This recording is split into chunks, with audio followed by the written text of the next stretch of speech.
La lumière vient révéler ce qui était caché.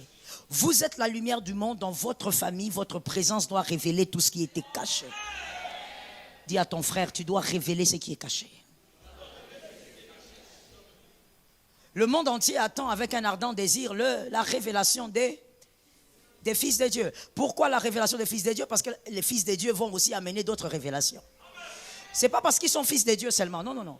Parce qu'eux arrivent. Parce que tout fils de Dieu qui n'amène pas la révélation est inutile. Je te réchoque encore. Tout fils de Dieu qui n'amène rien, tu n'amènes pas la révélation. Tu amènes seulement ton beau visage congolais. Tu es inutile. Tout fils de Dieu doit amener la révélation. Tu arrives dans ta famille, tu nais là-dedans et tu commences à manifester des choses cachées. Ta présence commence à sortir les condamnations. Ta présence commence à sortir les liens de famille. Ta présence commence à sortir tout ce qui était caché. Tout ce qu'on avait caché pour des descendances saute parce que tu es là. Dis à ton frère, tu dois être là pour révéler les choses. Troisième principe de la lumière. Troisième principe. La lumière est pour éclairer un grand nombre. La lumière, quand elle arrive, c'est pour éclairer un grand nombre. Plusieurs doivent voir. Luc 8, 16. Luc 8, 16. Pour éclairer un grand nombre. Personne, après avoir allumé une lampe, ne la couvre d'un vase ou ne la met sur un lit. Mais il la met sur un chandelier, afin que ceux qui entrent, voilà ce qui m'intéresse, afin ceux qui entrent, pas ceux qui sortent. Dis à quelqu'un, ce n'est pas sortir, c'est entrer. Mon frère, si tu n'aimes pas l'enseignement dans cette église, tu ne vas pas rester ici. D'accord? Ici, c'est une école. Jésus n'est pas seulement le Dieu qui nous fait parler en langue. Tu dois connaître le Dieu que tu adores. Tu dois connaître le Dieu que tu as choisi. Lorsque tu ouvres la Bible, quand tu parles de Jésus, on doit sentir que tu as la maîtrise de ce que tu dis. Donne-moi un amen normal ici. Localise quelqu'un, dis-lui, il ne s'agit pas de sortir, il faut entrer. Les gens qui sortent de votre vie ne supportent pas votre lumière. Mais les gens qui entrent dans votre vie doivent être éclairés.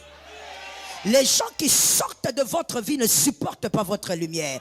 Les gens qui entrent dans votre vie doivent être éclairés. Personne ne doit entrer dans ta vie et subir des condamnations à côté de toi.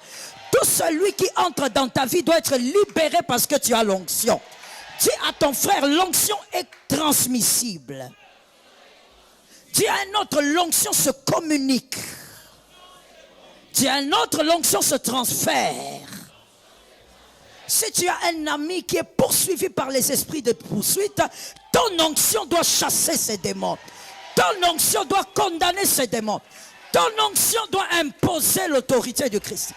Dis à 3 personnes, mon onction va imposer l'autorité de Jésus.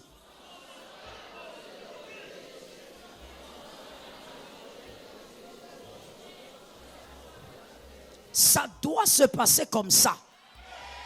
Voilà pourquoi conseil gratuit, dis à quelqu'un d'autre. Et je vous dis de dire, si je te vois, tu fais façon, désobéissance, je te sors. Je n'aime pas les désobéissants. Dis à un voisin, voilà pourquoi je ne perds pas mon temps avec ceux qui sortent de ma vie. Dis à un autre, je ne sais pas ce qu'ils ont vu pour sortir. Ceux qui entrent doivent vivre la lumière.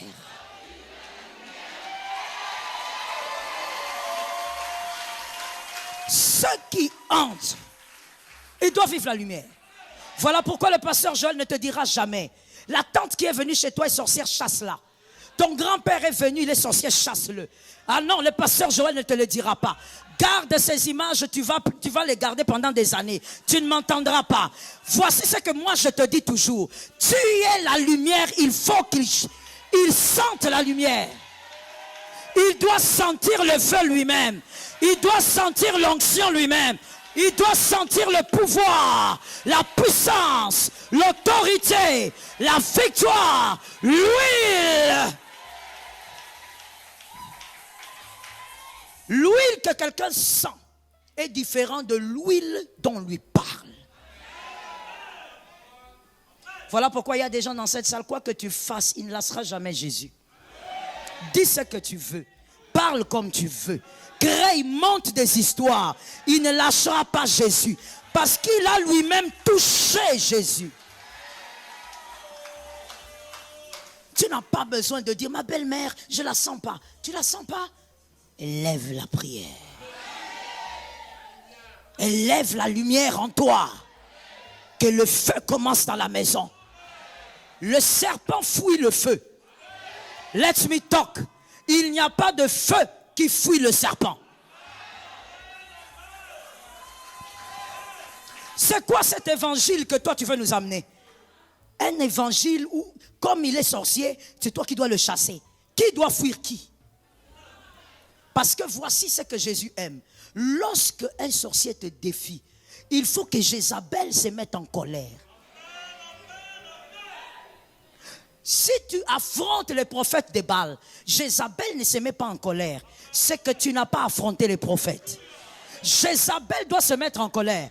Pourquoi? Jézabel est une femme. Quelqu'un m'a dit une. Fais vite, vite, je dois rentrer là-bas. Quelqu'un m'a dit une. Jézabel est une femme. Quelqu'un d'autre m'a dit deux. Elle va parler. Quelqu'un m'a dit trois. Elle va dire, le Dieu d'Élie me dérange. Il faut que les sorciers disent que ton Dieu dérange. Il faut que les magiciens disent que ton Dieu dérange. Il faut que les occultes disent ton Dieu dérange. Il ne faut pas que tu viennes en train de dire voilà, voilà, et le sorcier là, il me met mal à l'aise, il faut qu'il quitte ma maison. Que ton onction le chasse.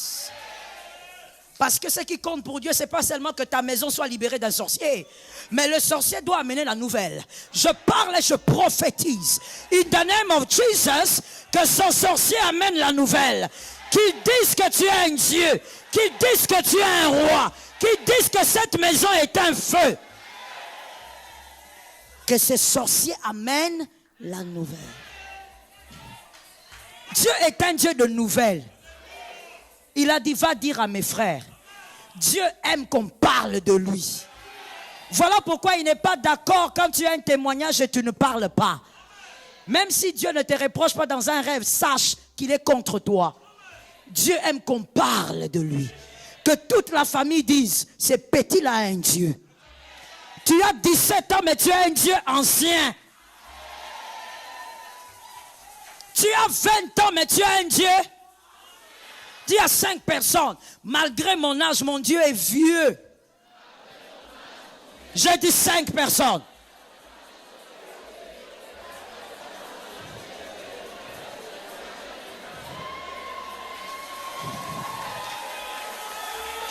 Tu es un Dieu ancien. Il est écrit, il est l'ancien des jours. Il faut qu'on sache que dans ta maison, il y a l'ancien des jours qui dort là. L'ancien des jours se réveille là. Lève-moi ta main droite. Au nom de Jésus de Nazareth, l'huile, l'onction de Dieu sur ta main. En rentrant chez toi ce soir, tu vas toucher les poignées de l'entrée. Tout celui qui ne confesse pas ton Dieu, il ne rentrera plus dans cette maison-là. Repaille échappé à ça. J'ai mis l'huile sur tes mains. J'ai mis l'onction sur tes mains. Tu es la lumière du monde. J'ai dit bien, en arrivant chez toi ce soir, le premier poignet de la maison, tu attrapes ça. Et tu déclares le sang de Jésus.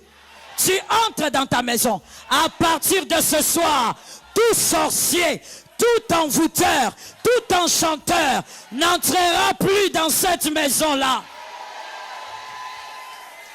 Assieds-toi avec ça. Il faut savoir qui on est. Au début, je t'ai dit, quand tu définis bien les choses, tu comprendras le sens du bonheur. Let us go.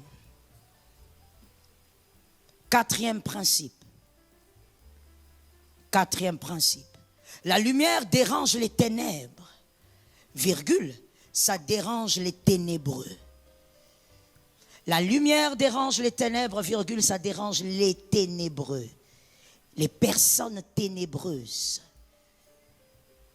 L'apparition de la lumière les expose, les ténébreux.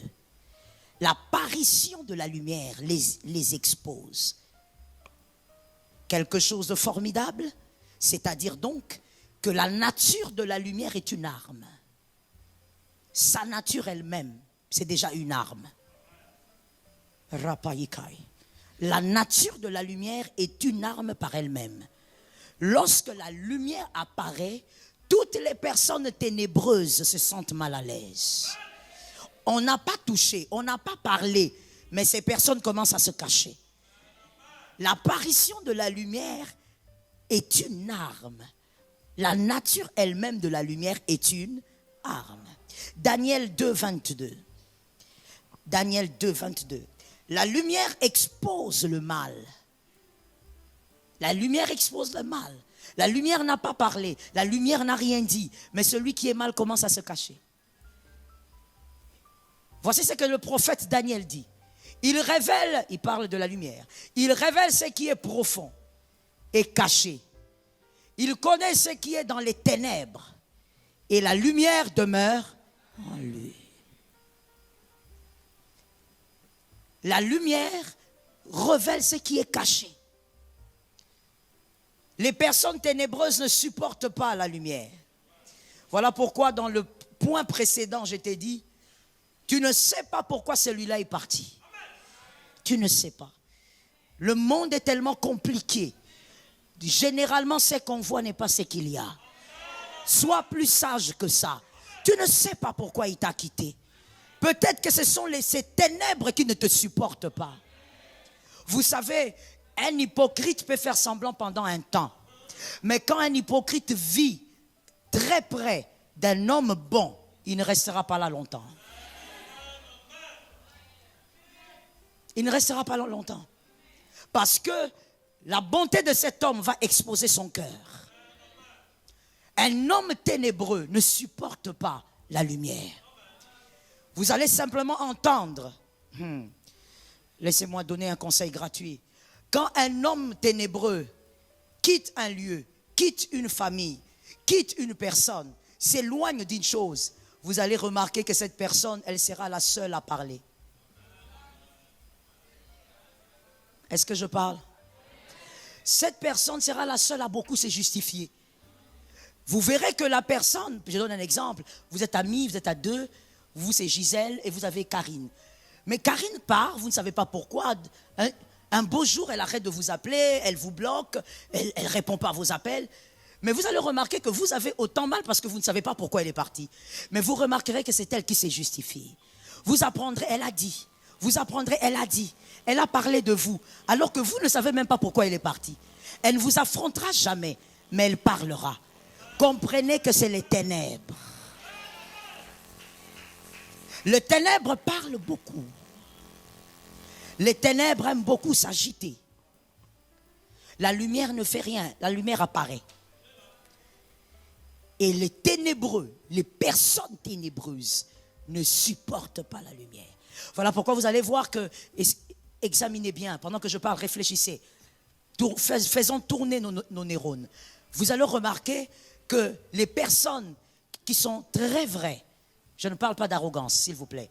Il faut vraiment mettre une différence. Je parle des personnes vraies, bonne éducation, qui savent comment parler, mais des personnes qui ont la vérité sous leurs lèvres.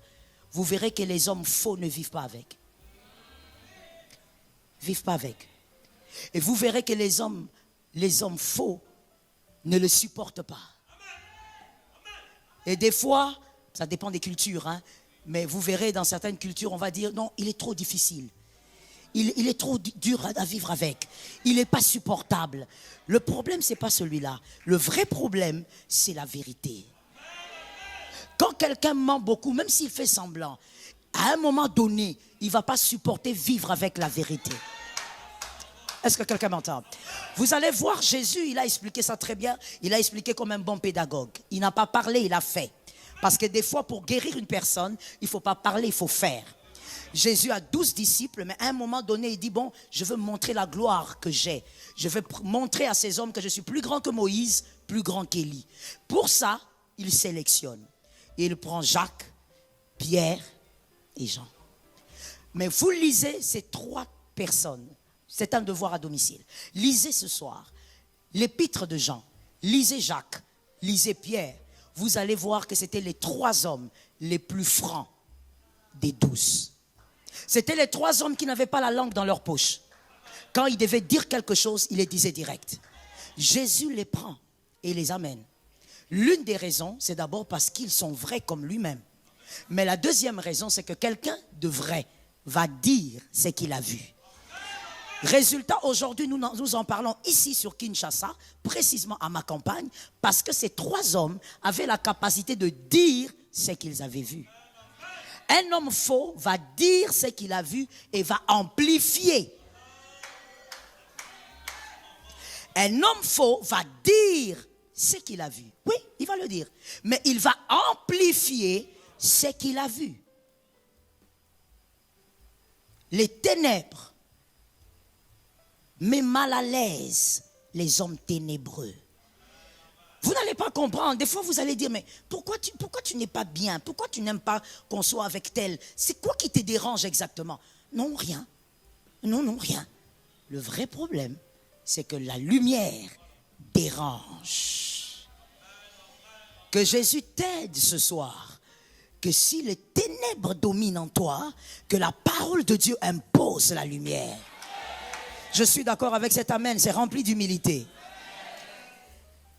40e point, 5e principe. La lumière révèle le désordre établi. Oui, parce que dans une vie, des fois, il y a un désordre, mais qu'on a établi. Dans une famille, il peut y avoir des désordres établis. La lumière révèle le désordre établi. 1 Jean 1, 5. 1 Jean 1, 5. 1 Jean 1, 5. La nouvelle que nous avons apprise de lui et que nous vous annonçons, c'est que Dieu est lumière. Dieu est lumière et qu'il n'y a point en lui. Voilà. Certains désordres sont à découvert lorsque la lumière arrive. Sans la lumière, vous ne saurez jamais que ça c'est un désordre dans la vie. Je suis d'accord avec aussi. Sans l'apparition, c'est important d'en parler en termes d'apparition. Sans l'apparition de la lumière, il y a certains désordres que tu ne verras jamais dans ta vie. Que tu vas trouver normal parce que ton papa, ta maman, permettez-moi, t'a éduqué comme ça. Sans la lumière, il y a certains désordres, je dis bien établis, que tu ne verras pas dans la famille alors que c'est là. Depuis 30 ans, 40 ans, un désordre. Dis à quelqu'un, au nom de Jésus ce soir, que tes yeux s'ouvrent. Localise quelqu'un d'autre que tu aimes, dis-lui que le désordre établi te soit révélé. Sans la lumière, et on a dit selon cette écriture, la lumière c'est? Soyez un peu rapide s'il vous plaît, la lumière c'est qui? C'est Christ. Christ est la lumière. Il ne faut pas oublier ça. Sans la lumière, certains désordres, tu vas vivre avec, tu vieillis avec. Sans savoir que c'est un désordre qu'on a établi dans ta vie. Un désordre qu'on a établi dans la famille. Est-ce que quelqu'un m'entend? J'ai parlé de l'un de ces désordres, je ne sais pas si c'était le dimanche ou avant, mais je crois que c'était la semaine. Toi, tu es l'aîné, mais ce sont les petits qui dominent sur la famille. C'est un désordre établi. Il y a quelqu'un qui a imposé ça là. Et toi, tu as grandi, tu as trouvé ça. Peut-être que ce sont les parents, parce que malheureusement, ça existe. Quelqu'un m'a dit, malheureusement, ça existe. Sois un peu rapide, dis-moi, malheureusement, ça existe.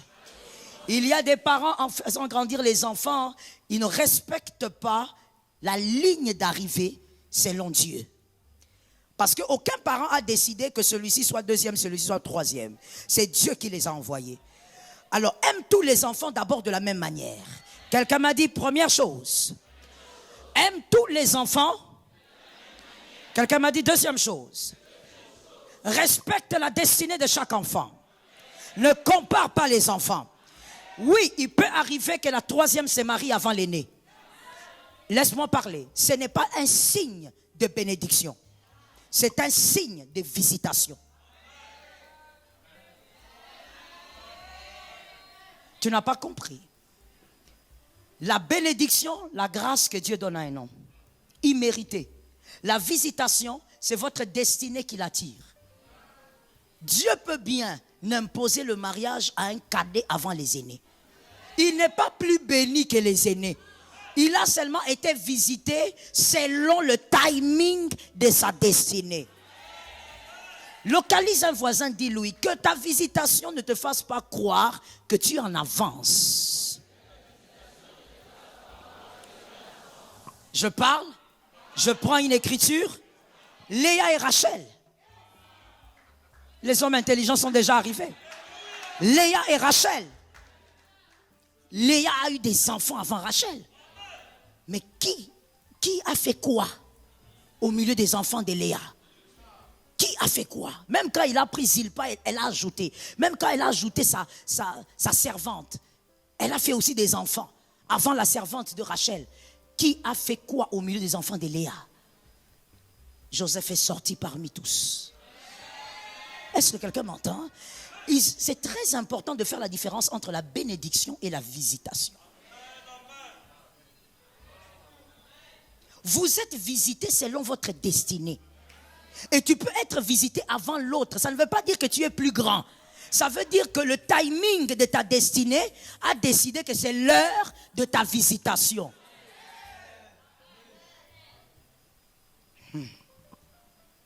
Un deuxième témoin, le paralytique de Bethesda.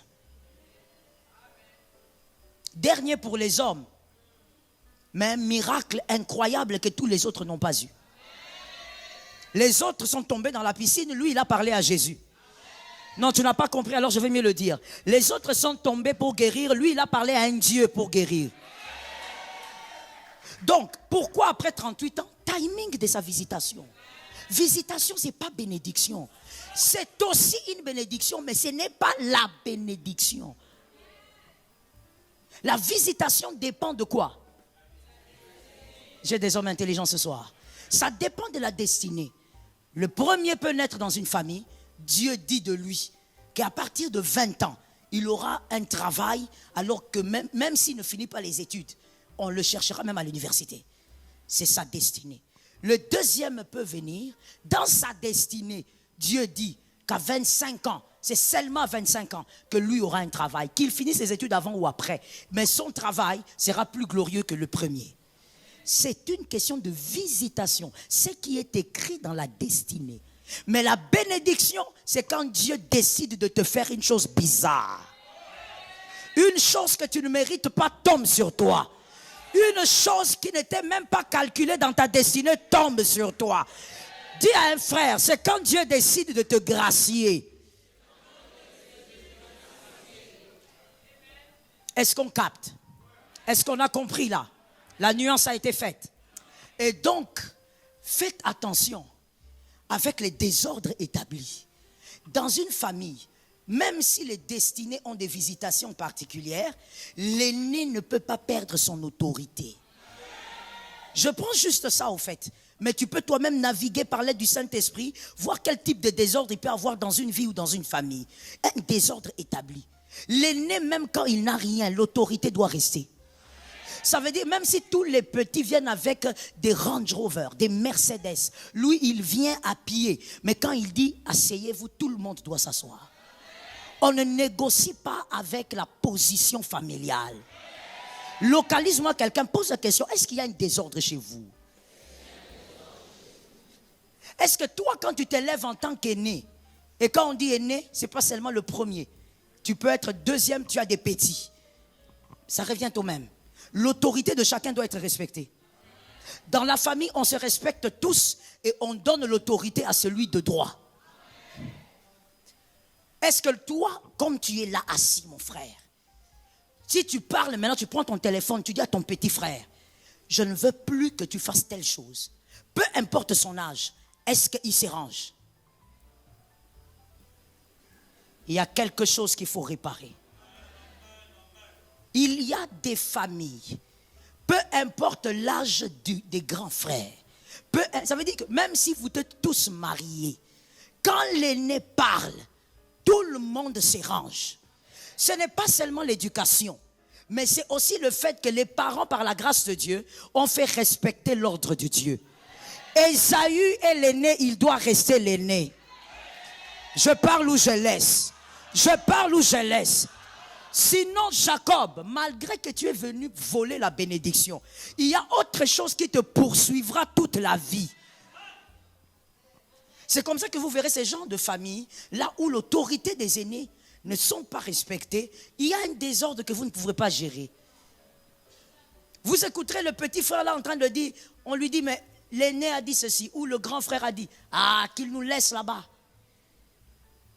Et toi, tu es l'aîné ou tu es la grande sœur, le grand frère. Tu es tellement habitué à ces désordres que ça ne te dit plus. Je parle ou je laisse? Localise un frère, dis-lui, c'est une mauvaise fibre.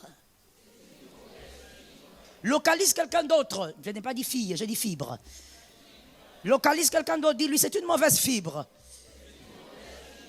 Pourquoi? Parce que tu vois, écoute bien, il y a une sagesse dans la vie. C'est, let me say it this way, ceux avec lesquels tu t'habitues, tu le transmets. Même inconsciemment. Ce avec quoi tu t'habitues, tu le transmets. Même tes enfants seront comme ça. Je suis d'accord. Ah mais oui, nous sommes dans la maison de Dieu, on n'est pas venu se regarder ici. Si tu avais envie même de voir le pasteur Joël, tu pouvais la voir même sur les réseaux. C'est pas parce que tu n'as pas quitté chez toi pour venir seulement me contempler. Tu es venu ici à cause d'un Dieu. Et tu es venu parce qu'il y a des choses à briser. Nous sommes dans Exode 7. Je suis d'accord avec sa réaction. Tu as vécu ça, tu vis ça jusqu'aujourd'hui. Tes petits ont l'autorité. Tes petits, quand tu parles, ils n'écoutent pas. Tu n'as même rien à dire. Est-ce que ton petit frère peut avoir des problèmes avec sa femme? Tu prends le téléphone, tu dis, petit, arrête ce que tu dis, entre dans la maison, j'arrive. Et il arrête. Vous voyez comment les familles sont en désordre? Non, moi j'aime la sincérité là. Parce qu'on n'est pas venu pour faire semblant ici. Comme l'apôtre dit, toi tu crois que tu es venu pour nous montrer que tu es saint. Qui croit que tu es saint ici? Celui même qui te prêche n'est pas saint. Qu'est-ce que tu crois? Si on était saint, on ne serait pas ici. Il n'y a personne qui est venu faire semblant ici. Et comme Dieu parle, je sais que Dieu ne peut pas parler pour rien. S'il parle, c'est que c'est la majorité qui vit ça. Lorsqu'il n'y a pas de lumière, vous n'allez pas trouver ça bizarre. Vous allez normaliser. Et vous voyez pourquoi c'est un grand mal. Je l'ai dit tout à l'heure parce que vous allez faire quoi?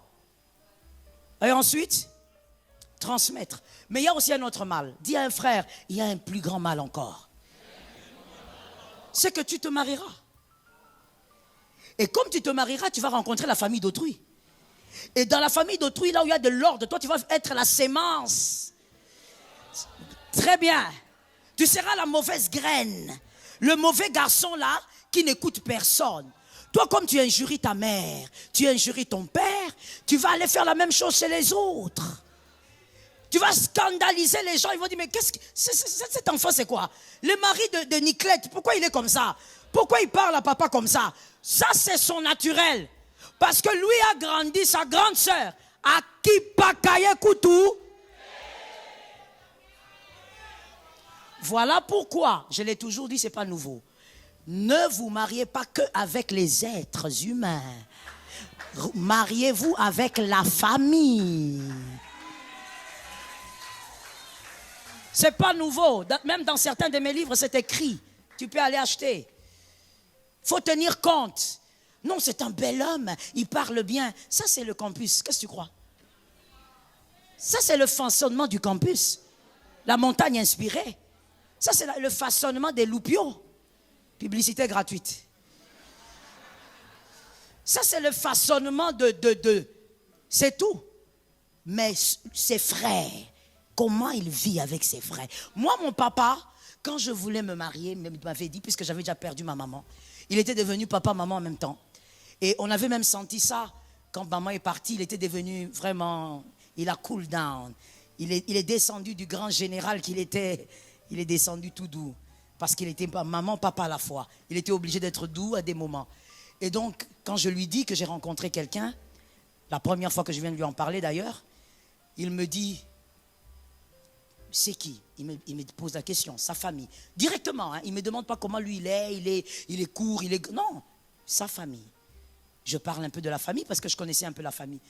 Et puis il me dit, écoute, tu vas commencer à aller chez lui quand? J'ai dit, ben, quand tu vas m'autoriser. Il me dit, ok.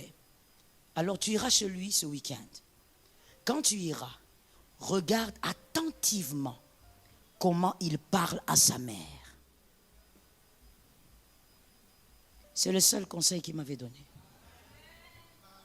Et tu vois, moi, je donnerai le même conseil à mon fils. Parce que ce conseil-là a marché. Quand tu vois un garçon ne pas respecter sa mère, ne pas respecter ses sœurs, ne pas bien traiter ses sœurs, tu es la prochaine cible.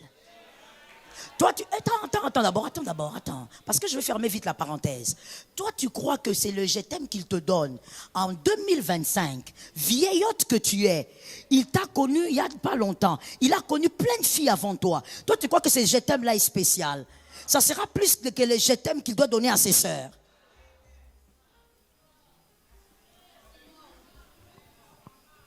Tu dois regarder le garçon là, comment il traite ses sœurs. Comment il parle. Lorsqu'il y a un désordre, le désordre va se transmettre. Et malheureusement pour toi, c'est la personne que tu as choisie en oubliant que ça sera le père de tes enfants. Un père, c'est un modèle d'autorité. Celui qui va transmettre l'éducation. Écoutez-moi un peu les demoiselles. Quand vous choisissez, vous ne pensez, excusez-moi, j'allais choquer, mais j'essaye de me retenir parce que lorsque vous choisissez, mesdemoiselles, lorsque vous choisissez vos gars, vous ne pensez qu'à vos libidos ou vous pensez au fait que ça sera l'éducateur de tes enfants. Il va éduquer tes enfants. Est-ce que le cerveau tourne là? Il va éduquer tes filles. Toi, tu as une bonne éducation parce que tu as eu le père que tu as eu. Toi, tu choisis en désordre comme ça, pourquoi? Une fois, il y a une sœur à qui on a posé la question, on a dit, est-ce que si tu veux te marier et ton pasteur refuse que tu épouses cet homme, est-ce que tu accepteras? La fille qui dit oui, alors les autres se sont moqués d'elle. Pourquoi? Ton pasteur, il est qui? Tu l'as rencontré juste. C'est juste un pasteur. Qu'est-ce que tu veux dire? Tes parents, ils sont d'accord. Ton pasteur n'a rien à dire. Et cette fille s'arrête, elle dit, mais au fait, vous ne comprenez pas. Le problème, ce n'est pas l'homme, le pasteur. Le problème, c'est la capacité de s'élever contre l'autorité. Mais les filles intelligentes comme ça, elles sont parties où? Hein? J'ai vu seulement celle-là. C'était sur un truc là d'une église, je ne vais pas citer le nom, sur leur publicité d'activité sur TikTok. Dans une église là, j'ai béni directement leur pasteur. J'ai dit vraiment, tu fais un bon travail. Maintenant, les filles là, elles sont finies. Il reste seulement celle-là, la dernière. En voie de disparition. Il faut qu'elle se reproduise vite alors. Parce que c'est comme si elle est en voie de disparition. Moi, on m'a laissé.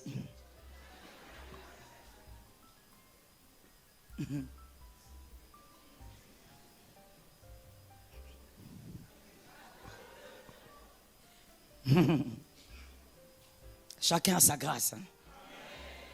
Hein? C'est ça, au fait, la vérité. Le problème, c'est l'autorité. La capacité de respecter l'autorité. Si un homme ne respecte pas l'autorité d'une personne que tu respectes, mais cet homme ne te respectera pas. Tu imagines quoi? Tu es dans un rêve. Si cette femme ne respecte pas l'autorité des personnes que toi tu considères comme des autorités, mais elle ne te respectera pas. Mon frère, le respect qu'elle te donne à 80%, je parle aux frères maintenant, c'est parce qu'elle te voit habillé.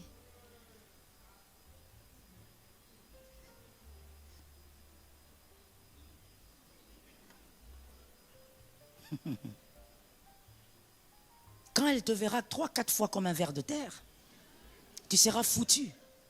Tu seras terminé au fait. Tu seras terminé. Tu ne comprends pas ça. Tu comprends pas que la vie a beaucoup de réalités. Il faut, je veux fermer la parenthèse par là. La vie a beaucoup de réalités. Il faut choisir quelqu'un. Dès le départ, il y a une très grande pondération de respect. Parce que je veux pas que tu te leurres. C'est une vérité et celui qui va le contredire veut mentir. C'est qu'au fur et à mesure que le mariage avance, le respect s'effrite. Et donc il faut que le respect arrive à un niveau où quand ça s'effrite et puis ça bloque, ça ne peut plus s'effriter encore. Le respect reste à un niveau. Mais pour que ça soit comme ça, il faut que dès le départ, tu respires les respects partout. Même dans sa famille, tu respires. Qui a trouvé ça important? Qui a trouvé ça bénissant? D'accord. Nous fermons la parenthèse, nous revenons. Le désordre se manifeste lorsque la lumière arrive. Je prie que le désordre soit révélé et que tu établisses l'ordre par le Christ. Certains désordres normalisés, parlons-en un peu ce soir. Certains désordres, nous sommes toujours dans le point 5 s'il vous plaît, c'est un sous-point du point 5. Certains désordres normalisés, premier désordre dans le point 5, la mort précoce. La mort précoce. Selon le psaume 102, verset 24 dans certaines Bibles, d'autres Bibles c'est le verset 25. Si vous avez Louis II, c'est le 25. La mort précoce, le psaume 102, verset 25, si vous avez Louis II. La mort précoce, ça c'est un désordre normalisé. Les gens meurent à quel âge dans ta famille? Maternelle comme paternelle. Il y a un temps où la volonté de Dieu doit s'établir. La volonté de la lumière qui est Christ doit s'établir. Je dis, mon Dieu, ne m'enlève pas au milieu de mes jours. Au milieu de mes jours. C'est-à-dire le temps que toi tu m'as donné sur terre, ne m'enlève pas au milieu de mes jours là. Est-ce que les gens qui comprennent ici là? D'accord? J'ai du mal à traduire plus que ça. C'est limpide. Ne m'enlève pas au milieu de mes jours. C'est-à-dire, tu m'as donné sur terre 70 ans. Ne m'enlève pas 60 ans. Ne m'enlève pas 50 ans. Le psaume de David déclare cela. David est quelqu'un qui a beaucoup affronté la mort. C'était un homme de guerre. Voilà pourquoi Dieu a refusé qu'il bâtisse le temple. Dieu lui a dit clairement, regarde tes mains, il y a trop de sang, monsieur. Tu as tellement tué. David était un homme de guerre. Il a tué sans compter. Mais là, il dit, ne m'enlève pas au milieu de mes jours. Si tu m'as donné 80 ans, ne m'enlève pas à 40 ans. Ton amen est en train d'ouvrir une porte à la bénédiction. J'ai dit tout à l'heure, la bénédiction, c'était quelque chose que... La bénédiction, c'est quelque chose que... Il méritait, très bien. Vous ne méritez pas. Ce qui se déclare maintenant, c'est la bénédiction. Peut-être que votre famille ne mérite pas, mais l'Éternel fait grâce ce soir. Il dit, ne m'enlève pas au milieu de mes jours. Toi, dont les années durent... Ah, I like David. Il dit, ne m'enlève pas au milieu de mes jours. Toi dont les années durent éternellement. En d'autres termes, je vais le dire en français facile. David est en train de dire, je viens acheter auprès de celui qui a les années, mes années. S'il y a quelqu'un avec qui je dois négocier la vie, c'est celui qui n'a pas de jours définis. Donne-moi un amen que tu comprennes. David est en train de dire, je viens causer avec celui qui est éternel. C'est-à-dire, il n'a pas une fin. Ainsi, c'est avec toi que je vais causer pour que je vive selon le temps que tu m'as donné sur terre. David n'est pas allé devant n'importe qui. Voilà pourquoi il était l'homme selon le cœur de Dieu. David savait négocier avec Dieu. Et il connaissait les choses à dire avec les hommes et à dire. Il s'agit de la vie. David ne va pas parler à sa femme. Il ne va pas parler à non. David dit, monsieur, toi tu es éternel. Alors comme tu es éternel, ne m'enlève pas au milieu de mes jours. Si tu m'as donné 100 ans, je dois vivre. Ça tombe sur quelqu'un d'intelligent. La mort précoce est un désordre. Il faut que ça s'arrête dans ta famille au nom de Jésus. Le paralytique de Bethesda, parlons de lui encore, il a été là. S'il était mort plus tôt, il serait mort paralytique. Vous imaginez la mort précoce, comment c'est mauvais. S'il était mort plus tôt, en dehors de la volonté de Dieu, il serait mort paralytique. C'est-à-dire donc qu'il y a des gens qui meurent sans accomplir la volonté de Dieu, sans accomplir la mission, sans accomplir la destinée. Le paralytique est resté là jusqu'à sa guérison. Mort précoce, sort de la maison de celui-ci. Pendant que ça sort même de ta lignée.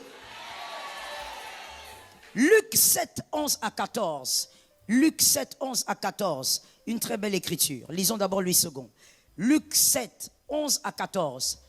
Luc 7, 11 à 14. Le jour suivant, Jésus alla dans une ville appelée Naïn. Que l'onction tombe sur quelqu'un.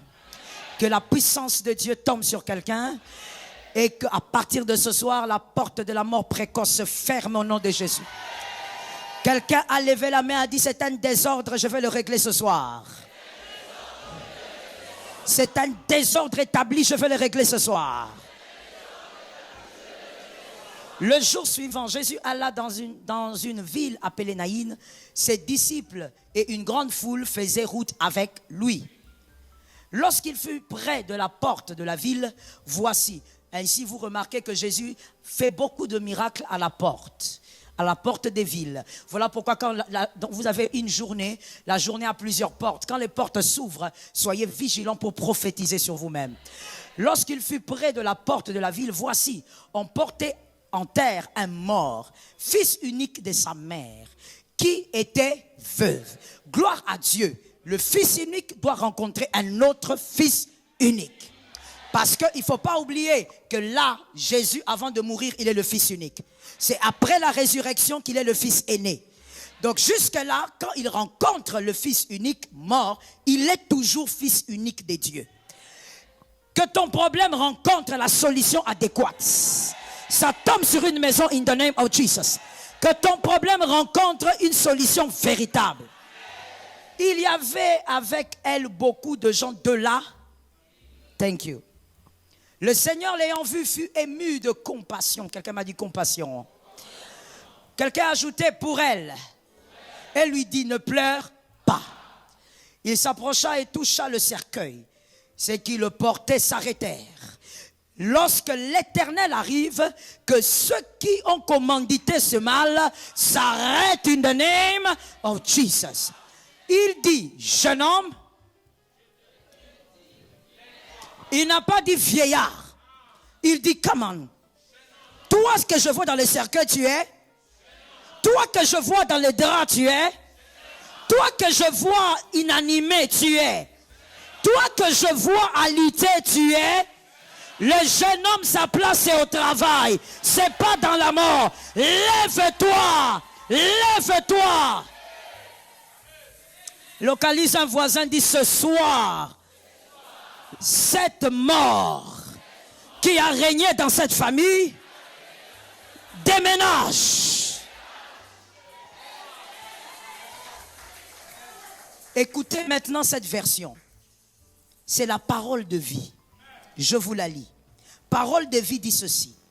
Quand le Seigneur la voit, la femme, il est plein de pitié pour elle et lui dit, ne pleure pas. Il s'avance et il touche le cercueil. Les porteurs s'arrêtent. Jésus dit, jeune homme, réveille-toi, c'est un ordre. Jeune homme, réveille-toi. Je peux choquer quelqu'un. Dieu a donné, Dieu a pris, c'est faux dans certains cas. Non, je vais essayer de le dire en lingala pour la choquer au malam. Baliwa nyon so famille na bino, nzamba zoate. Si le français n'est pas correct, arrange ça toi-même. Plutôt, si le lingala n'est pas correct, arrange ça toi-même. Tout mort qui est arrivé dans ta famille, ce n'est pas Dieu qui a pris. Le Seigneur a donné, le Seigneur a pris. Non. Il y a des gens que le Seigneur subit. Il constate son arrivée. Je te démontre par cette écriture que Jésus était choqué que ce garçon soit mort. Première question que j'ai à vous poser. Pourquoi un jeune homme mort, c'est-à-dire que son esprit est sorti depuis, n'est-ce pas? Pourquoi Jésus a la compassion là? Parce que Jésus étant Dieu savait quand les garçons étaient morts. Pourquoi c'est là qu'il a pitié? C'est la première question. Supposons que le garçon soit mort 2 heures avant. Mais Jésus était au courant en tant que Dieu. Mais pourquoi il a pitié? Pourquoi il a compassion? C'est à vous de réfléchir. Hein? Chacun réfléchit selon l'intelligence que sa maman lui a donnée. Non, mais parce que scientifiquement parlant, l'intelligence vient de la mère. C'est scientifiquement prouvé. Si vous épousez une femme façon, non, c'est scientifiquement prouvé. Si vous voyez une femme intelligente, sachez, ou même un garçon, l'intelligence, la grande partie provient de la mère. C'est scientifique. Allez faire les recherches. Et donc, c'est la première question que je vous pose. Si Jésus était d'accord avec la mort de ce garçon, il savait que le garçon était parti. En tant que Dieu, il avait vu l'esprit du garçon. On peut même dire qu'il avait accueilli l'esprit du garçon. Pourquoi quand il voit le corps, il est choqué? Il est rempli de pitié. Deuxième question. Pourquoi Jésus dit à la dame ne pleure pas, alors que dans un deuil on pleure? Donc Jésus est en train de dire, face à cette réalité, c'est la mauvaise attitude. Comment il y a un deuil, la mauvaise attitude, ce sont les larmes? Comment? Alors il y a une seule réponse plausible. C'est-à-dire que cette réalité n'est pas normale. Quand tu vis quelque chose d'anormal, il faut réagir selon la vérité et non selon la réalité. Est-ce que quelqu'un m'entend? Un exemple bizarre. Tu dors, tu es enceinte, mariée, tu rêves qu'on t'a volé le bébé. Tu te réveilles pas en disant « j'ai rêvé qu'on m'a volé le bébé ». Non. Dans une réalité, tu as vu qu'on a volé. Maintenant, tu dois confesser la vérité. Jésus est en train de lui dire, ta réalité c'est le deuil, mais tu ne devrais pas vivre ça. Troisième chose, Jésus dit, jeune homme. En d'autres termes, tu fais quoi là? David a dit, j'étais jeune et j'ai vieilli. Même quand il avait vieilli, il n'était pas encore mort parce qu'il parlait. Donc même dans la vieillesse, tu ne dois pas mourir, tu dois encore aller au-delà, avoir des... Jésus dit, mais qu'est-ce que tu fais là? C'est comme si aujourd'hui, devant ce pupitre, j'ai dit, monsieur le marié, alors qu'il n'est pas marié. C'est tout un message. Jésus dit, jeune homme. Jésus ne dit pas, corps. C'est-à-dire, monsieur, tu ne dois pas être là. Quelqu'un m'entend? Quatrième chose, le traducteur des Écritures, du grec en français, parole de vie, lui dit, je te donne l'ordre. Alors pose la question à un voisin, qui avait donné le premier ordre?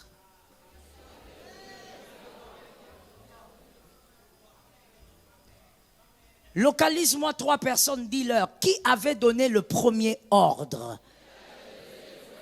J'ai dit 3 personnes. C'était qui? Je te donne l'ordre. Et quand il dit ça, on sent que c'est avec une colère. Ça veut dire que je veux maintenant m'imposer. Parce que ce qui est arrivé ici n'est pas normal. Ce désordre a été établi par quelqu'un. Mais je veux m'imposer. Il dit, je te donne l'ordre. Donc le premier ne venait pas de lui. Je suis en train de te dire, il y a des gens qui sont morts dans votre famille. Vous les avez déjà enterrés. Ce n'est pas Dieu qui les avait pris. Il y a d'autres êtres qui ont donné des ordres. Que lui ne peut pas arriver le 31 décembre. Nous sommes les sorciers de cette famille. Lui ne peut pas atteindre le 1er janvier 2026. Il y a des gens qui ont donné l'ordre. Il y a des personnes qui disent, nous avons grandi, nous tenons la calebasse familiale. Chez nous, ce sont les chefs coutumiers. Il faut que ces filles-là subissent la stérilité. Il y a des gens qui ont donné l'ordre. Mais ce soir, au nom de Jésus, tu vas donner l'ordre. Tu vas dire, jeune homme, lève-toi. Localise-moi 5 personnes, dis-leur, c'est une affaire d'ordre ce soir.